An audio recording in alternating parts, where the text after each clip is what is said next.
back inside the St. March Center in Fresno. The Lobos fall 71-61 to the Fresno State Bulldogs.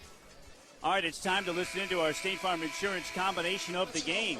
When you have the right combination, great things happen like this. Hunter throws it out high to Kuiper on the left wing. Back to Jordan, left baseline. Kuiper screens for Jordan as Jordan brings it out to the ankle. Gets the high ball screen now from McDougal. Feeds Uguak. Uguak finds a cutter, McDougal. And Connor hammers with two hands. Great find by here and a fine finish by McDougal. There it is, your State Farm Insurance combination of the game presented by State Farm. Talk to an agent about combining your home and auto into a plan that's right for you. Here to help life go right. State Farm Insurance. All right, time to select our P&M Reliable Player of the Game. He was the Lobos' top scorer.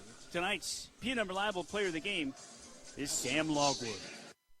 Logwood driving hard on Russo. Lays it in. He went right past the bigger Russo and scored. Sam Logwood in double figures with 11.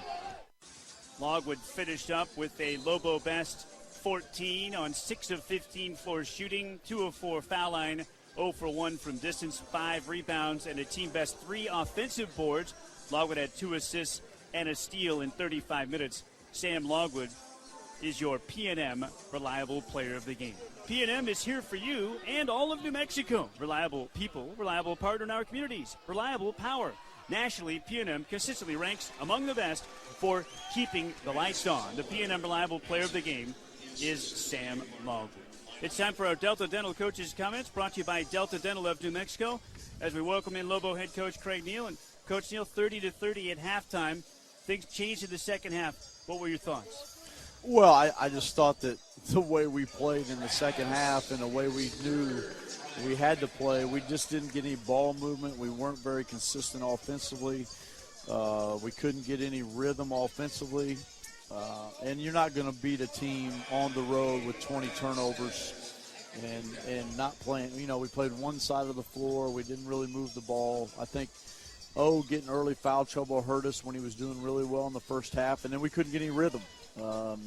Unlike what we've been doing the games in the past where we had some rhythm, we just could not get our rhythm, and we gave them 11 offensive rebounds. I thought we did a better job on the three-point line. I thought, they had 6, but the difference was turnovers, fouling them and putting them on the line 33 times, and then points off of turnovers. And we just did – we didn't – it was like I talked about last time, is we didn't hit single. We tried to hit a lot of home runs and make some plays that, we cut it down to 3 and we're right there and had no business to be in there. And then we had a couple more turnovers. We tried to make something happen that, we probably shouldn't have. But, I thought they gave good effort. I just didn't think we played with a good rhythm offensively. Was that because of Fresno's defense? I think it was a little bit. I just think our guys are still a little bit uncomfortable, and they, if you watch, we had some guys taking a lot of shots that they haven't been taking. Yeah. We were getting shots that we wanted, are really good shots and moving the ball, and guys were doing things. And tonight it was like guys just thought that they, we didn't move the ball. We never got second, third sides of the floor. Guys were taking some shots that, aren't their shots. And that hurts you when you've been playing so well together and getting the shots you wanted. And tonight we didn't do that. Yeah, and we talked about in the pregame, ball movement and then also just getting to the free throw line. Mm-hmm. Didn't get much opportunity getting to the free throw line offensively either. Well, we didn't drive it hard. Yeah. We settled for a lot of jump shots. We settled for, that you have to be a little bit mentally tough and play with toughness and physical and confident. You got to drive it. You can't always just rely on jump shots, especially when they're closing out hard on you. You got to drive it in there and make a play, and we didn't do that. We had several opportunities to do that, but they were more aggressive, more physical to the rim, and we weren't, and that's why we couldn't get it going in fouls. On the flip side of that, and you warned it about us in the pregame, Jerron Hopkins, he started driving it in the second half, and he was able to get things done at the rim and at the line. Yeah, he's an excellent player. It's just you can't let people, it was like they drove it and they were getting the foul calls.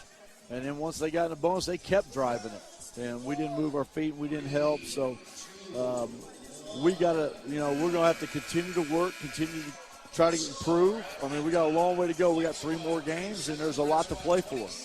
Did they do anything different against Elijah? It looked like they really were trapping him hard and trying to get the ball out of his hands.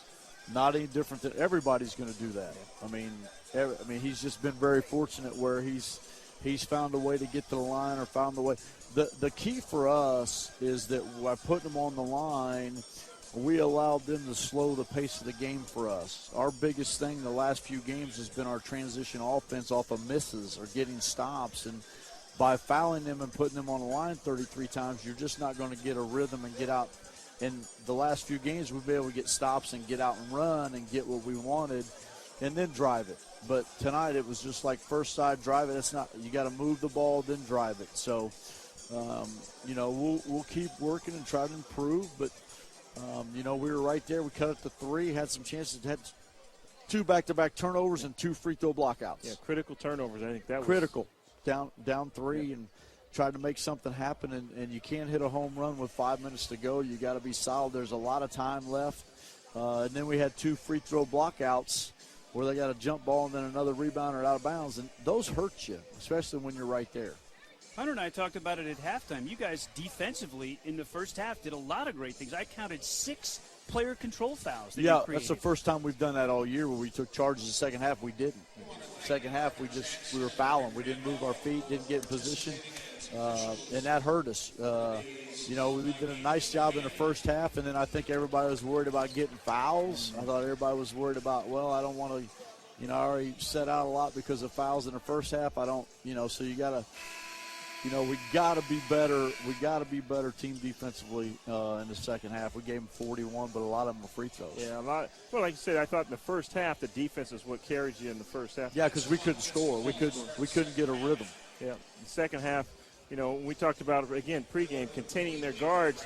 Their backcourt had like 30 points. Right. Hopkins and Taylor. That was something that you didn't do in the second half. No, we didn't do a good job. We didn't contain them, but they also, when you look at it, they did a really nice job, but he only made 4 field goals and had 15. Yeah. So, when you do that, you give him some threes and you get Hopkins. He didn't get to the line like everybody else did. He was just driving it. Yeah. So, we didn't carry over our first half defense because if we'd have done that, we needed to get out in a little bit more rhythm and transition, but we just couldn't get it going in the second half. Offensively, did it just come down to the pace and space that you've talked about where the ball just didn't move? We played hard, I thought. We just didn't move it. You can't – the ball can't stick, it can't keep – we had a lot of things happen on one side of the floor and never got to the second side of the floor, which we've talked about. When we've done that now, we've been really successful and really able to score it, and we weren't able to do that tonight. So now it's short turnaround. You try to get them ready for Colorado State on Tuesday. Yeah. Flying back right now, trying to get out of here, so try to get them back, get them ready, and get them refocused. But tonight was disappointing. Kids, I'm sure they're disappointed too, so but we got to turn the page and go on. Thank you, Craig. All right, thanks, guys. Appreciate it. Lobo head coach Craig Neal, your Delta Dental coach's comments brought to you by Delta Dental of New Mexico. Almost 400,000 New Mexicans covered by Delta Dental plans. For more info, log on to deltadentalnm.com. All right, time to select our Subway sub of the game. It's brought to you by Subway of New Mexico. And, there are a couple of options here tonight, so I'm going to split it, Hunter.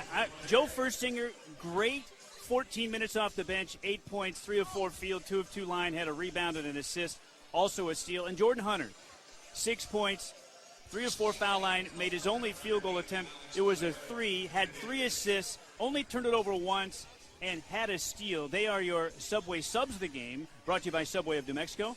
Congratulations to Jordan Hunter and Joe Furstinger. Subway restaurants keep you going on and off the court. Stop in today. Subway, eat fresh.